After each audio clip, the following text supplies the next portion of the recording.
بسم اللہ الرحمن الرحیم۔ خانہ کعبہ اپنی تعمیر کے بعد سے ہی زائرین کے لیے عقیدت کا مرکز رہا ہے۔ ہر سال پوری دنیا کے لوگ یہاں حج کے لیے آتے ہیں۔ اس سے دنیا بھر کے شہروں میں مکہ کو ایک خاص مقام حاصل ہو گیا ہے۔ ہمارے پیارے نبی اکرم صلی اللہ علیہ وآلہ وسلم کی ولادت مبارک سے پہلے خانہ کعبہ اللہ کا گھر نہ رہا تھا، بلکہ دیوتاؤں کا گھر بن گیا تھا۔ یہ بتوں سے بھرا پڑا تھا۔ عرب اور دوسرے علاقوں کے لوگ ان بتوں کی پوجا کرتے تھے اور ہر سال انہیں عقیدت پیش کرنے کے لیے جمع ہوتے تھے۔ اسی وقت پڑوسی ریاست یمن پر ابرہہ کی حکومت تھی۔ وہ ایک طاقتور لیکن مغرور متکبر حکمران تھا۔ ہر سال وہ پورے عرب اور دیگر ممالک کے لوگوں کو مکہ آتے دیکھتا۔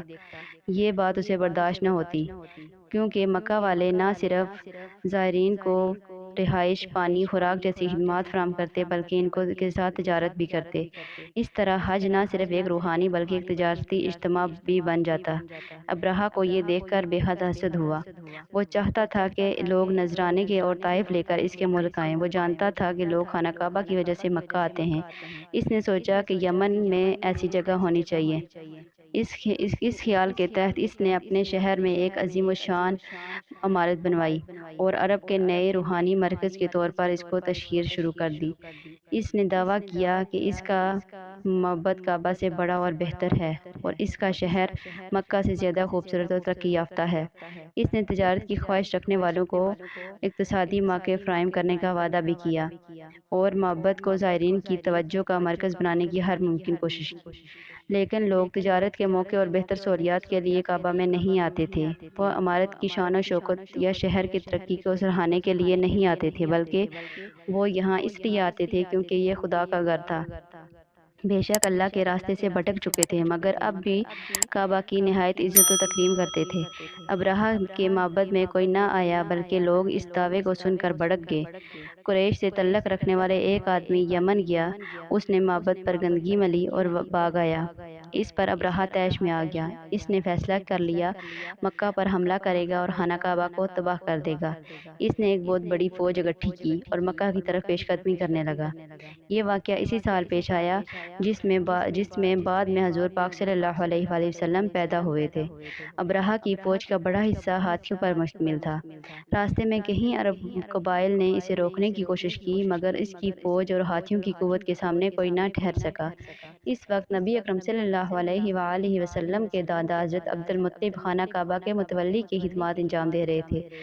جب آپ نے حملے کے بارے میں سنا تو اپنے لوگوں کو مشورہ دیا کہ وہ ٹھہر کر مقابلہ کرنے کے بجائے پہاڑیوں میں پناہ لے لیں۔